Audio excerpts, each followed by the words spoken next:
Bersyukur di malam hari ini kita telah sampai pada malam yang ke-22 yang menunjukkan bahwasannya tidak lama lagi Ramadan akan meninggalkan kita. Mari kita muhasabah diri, apakah hari-hari kita di Ramadan yang telah berlalu ini layak menjadikan kita mendapatkan ampunan dari Allah Subhanahu wa taala. Karena ketika seseorang melewati Ramadan walam yukfar lahu, tetapi dia belum mendapatkan ampunan dari Allah, maka ancaman dari Rasulullah adalah ragima anfu rajulin, maka dia akan celaka. Para hadirin, Bapak Ibu yang dirahmati Allah, di malam hari ini kami akan membacakan firman Allah Subhanahu wa taala dalam surat Al-Baqarah ayat yang ke-42 dan 43. Allah Subhanahu wa taala berfirman, wala talbisul haqqo bil batili wa taqtumul haqqo wa antum ta'lamun. Bapak Ibu, para hadirin, sebenarnya ayat ini konteksnya lebih khusus kepada Bani Israel. Namun sebagaimana yang telah dijelaskan oleh para ulama, segala bentuk perintah di dalam Al-Qur'an selama tidak ada pengkhususan yang pasti, maka itu juga berlaku bagi umat Nabi Muhammad sallallahu alaihi wasallam.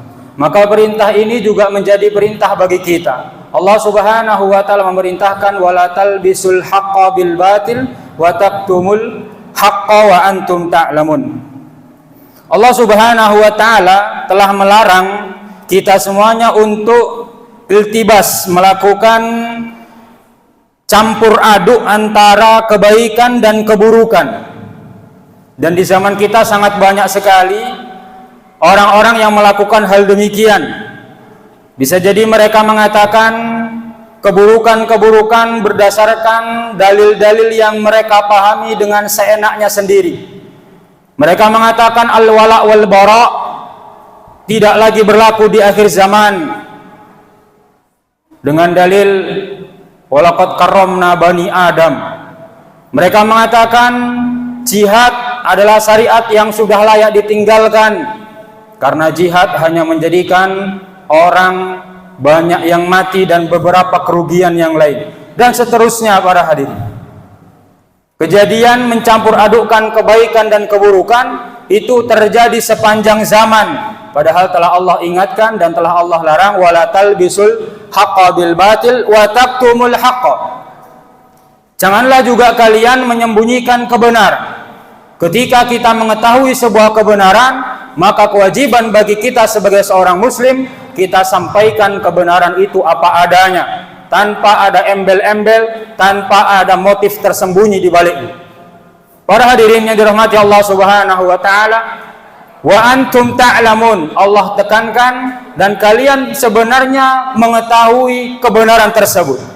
Dalam konteks sejarah, Allah Subhanahu wa taala mengatakan ini kepada Bani Israel adalah ketika mereka telah mengetahui bahwa Nabi Muhammad adalah sebenar-benar nabi, tetapi mereka menyembunyikan kebenaran ini dan mencampur adukkan kebenaran dengan kebatilan versi mereka. Para hadirin yang dimuliakan Allah Subhanahu wa taala, lalu ayat yang selanjutnya Allah memerintahkan wa aqimus sholata wa atuz zakata warka'u ma'ar raki'in. Tegakkanlah salat. Ayat ini juga mengulangi ayat di awal-awal surat Al-Baqarah tentang ciri-ciri orang yang bertakwa, yaitu mereka yang yuqimunas shalah.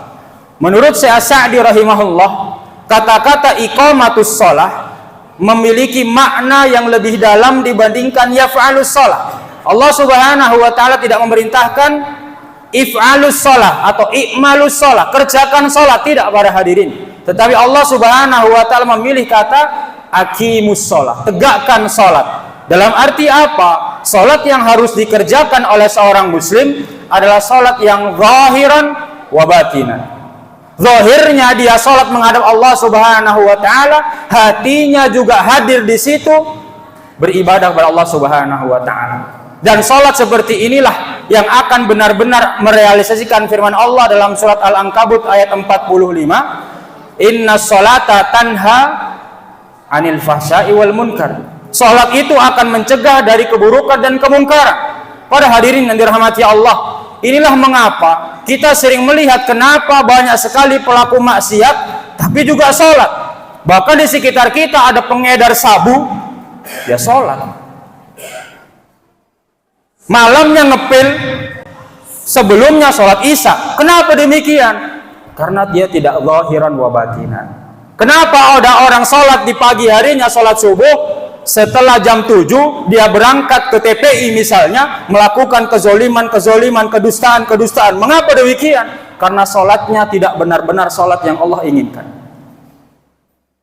Maka para hadirin yang dirahmati Allah, penting bagi kita untuk introspeksi tentang sholat kita masing-masing. Lalu Allah Subhanahu wa taala melanjutkan, wa atuz zakah, tunaikan zakat, berikan kepada orang-orang yang berhak. Dan Allah mengakhiri firman-Nya, warka'u ma'ar raki'in, rukuklah kalian bersama orang-orang yang ruku, atau sallu ma'al musallin, salatlah bersama orang-orang yang salat. Dalam arti Syekh Sa'di menekankan bahwa dalam ayat yang ke-43 ini ada perintah untuk berjamaah. Meskipun secara fikih akan dikaji lebih dalam oleh para ulama, setidaknya terbagi menjadi dua hukum salat berjamaah. Sebagian mengatakan sunnah muakkadah dan sebagian lain mengatakan fardu kifayah. Para hadirin, Bapak Ibu yang dirahmati Allah Subhanahu wa taala, lebih jauh yang ingin kita garis bawahi adalah perintah Allah Subhanahu wa taala untuk melaksanakan sholat secara berjamaah. Mengapa? 5 kali sehari kaum muslimin diperintahkan oleh Allah untuk berkumpul di satu tempat yang sama, melakukan gerakan yang sama, dipimpin oleh satu orang yang sama.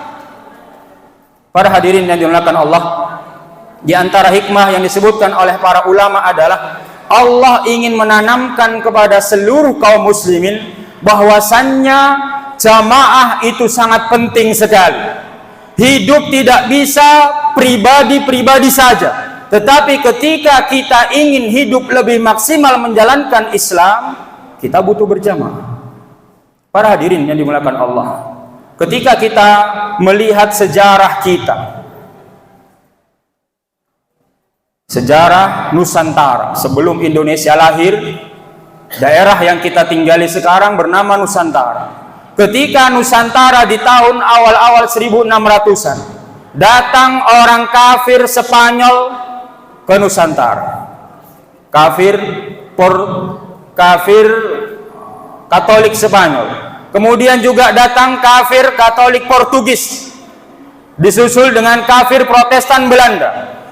Para hadirin yang dirahmati Allah, ketika kita melihat sejarah ini, sebenarnya mereka di Eropa berseteru antara kerajaan Protestan dan Katolik, mereka bermusuhan. Tetapi ketika mereka sampai di Nusantara, bertemu dengan kaum muslimin, mereka bisa bersatu padu. Para hadirin yang dirahmati Allah Subhanahu wa taala, ini yang ingin kami garis bawahi dari perintah Allah menjalankan sholat secara berjamaah. Apa tadi? Penting sekali kita untuk hidup berjamaah agar kaum muslimin bisa mendapatkan kemuliaan, agar kaum muslimin bisa mendapatkan kemenangan. Para hadirin Bapak Ibu yang dirahmati Allah, kita telah memiliki HP masing-masing. Bisa kita cari di situ informasi tentang kaum muslimin di belahan bumi yang lain. Kalau Palestina sudah terlalu sering kita dengar kabarnya, sampai terkadang hati kita tidak lagi terketuk untuk mendoakan. Bisa kita buka tentang saudara muslim yang ada di Suriah, yang ada di Yaman, yang ada di Xinjiang. Apakah kita memastikan kabar mereka ataukah kita tidak peduli? Kaum muslimin yang ada di Uighur, di Turkistan Timur, kemudian yang ada di Arakan dan lain sebagainya. Bahkan yang terakhir kita bisa dengar kabar bagaimana kaum muslimin yang ada di India sedang gencar-gencarnya dimusuhi oleh orang Hindu kafir yang dilaknat oleh Allah Subhanahu wa taala. Dan kenapa jumlah kaum muslimin yang begitu besar tidak bisa menghentaskan kezaliman kepada kaum muslimin? Karena ruh berjamaahnya sangat kurang sekali. Para hadirin yang dirahmati Allah Subhanahu wa taala, kita bisa melihat dewasa ini betapa kaum muslimin tersibukkan dengan hal-hal yang secara global bisa dibilang kecil. Tetapi itu sangat penting bagi Allah Subhanahu wa taala. Karena kita yakin firman Allah, innamal mu'minuna ikhwah. Sesungguhnya orang-orang yang beriman itu bersaudara. Tidak ada yang namanya muslim hanya peduli dengan muslim sesama negaranya saja. Ketika muslim Indonesia disakiti, dia akan tergerak. Tapi ketika muslim India disakiti, dia mengatakan, oh itu luar negeri. Tidak, para hadirin. Islam tidak terbatas garis-garis teritorial. Kita harus paham hal ini, dan ini akan terwujud dengan maksimal ketika kita memahami ruh berjamaah yang Allah ingin tanamkan kepada kita dalam sholat-sholat berjamaah kita. Para hadirin yang dimuliakan Allah, kita tentu merasakan betapa ketika kita berjamaah pasti lebih banyak gangguan dibandingkan kita sholat sendiri. Ketika kita datang ke masjid, mungkin kadang-kadang sendal kita hilang, bisa jadi. Kadang kita sholat di masjid, di samping kita kalau sholat terbersin-bersin misalnya, kita terganggu.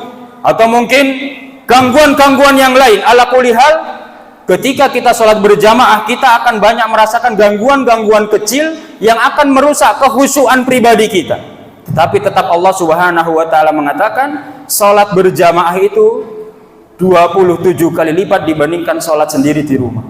Kenapa? Karena tadi gangguan-gangguan kecil itu tidak seberapa dengan tujuan berjamaah yang luar biasa besar.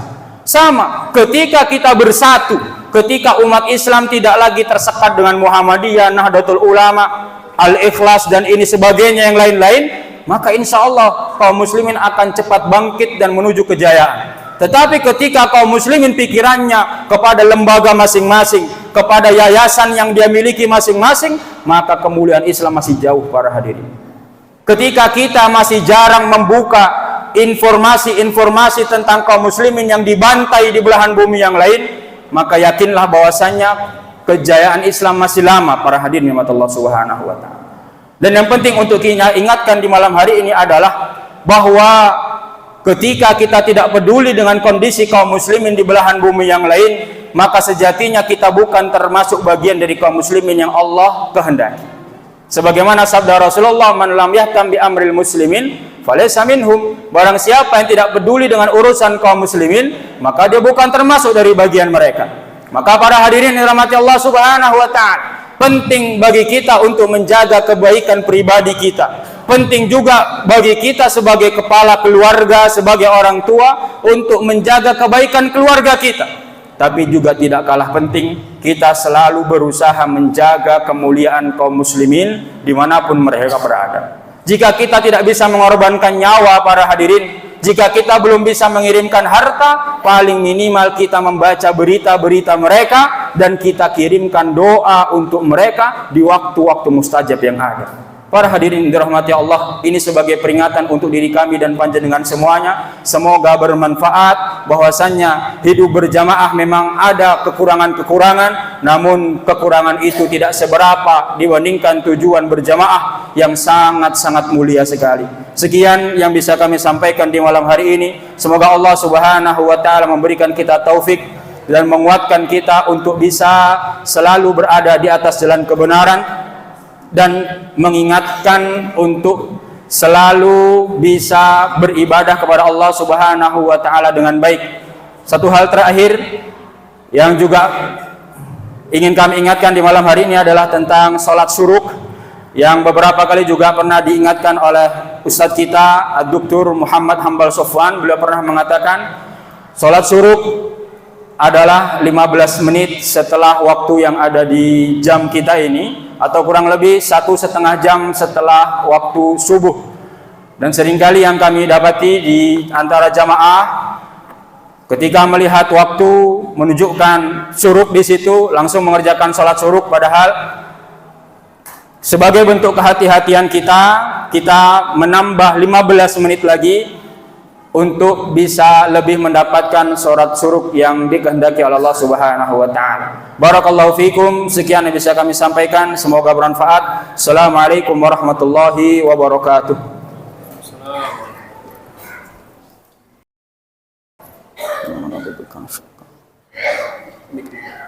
Oh iya.